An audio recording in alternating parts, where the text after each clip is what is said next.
తంబలపల్లి నియోజకవర్గంలో ఒక తెలుగుదేశం పార్టీ ముఖ్య నాయకుడి ప్రధాన అనుచరుడు, అతని సిబ్బంది Surendra Naidu and some staff 9 మందిని నిన్న పోలీసులు అరెస్ట్ చేశారులే.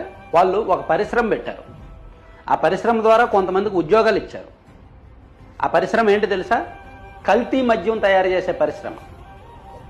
ఏకంగా వాళ్ళు వేలాది బాటిళ్ళు కల్తీ మద్యాన్ని తయారు చేసి, ఆ కల్తీ మద్యం తయారు చేయడానికి ఒక మిషనరీ, ఎక్విప్మెంట్స్, బాటిళ్ళు, ఆ స్పిరిట్ అవన్నీ తెచ్చేసి ఒక పెద్ద కర్మాగారం యూనిట్ పెట్టేసి, ప్లాంట్ పెట్టేసి ఆ జిల్లాలో చాలా మద్యం షాపులకు సప్లై చేస్తున్నారంట, చాలా బెల్ట్ షాపులకు సప్లై చేస్తున్నారంట.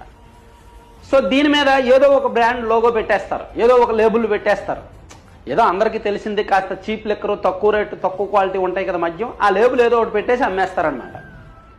ఇది తాగిన వాళ్ళు ఏమవుతారండి?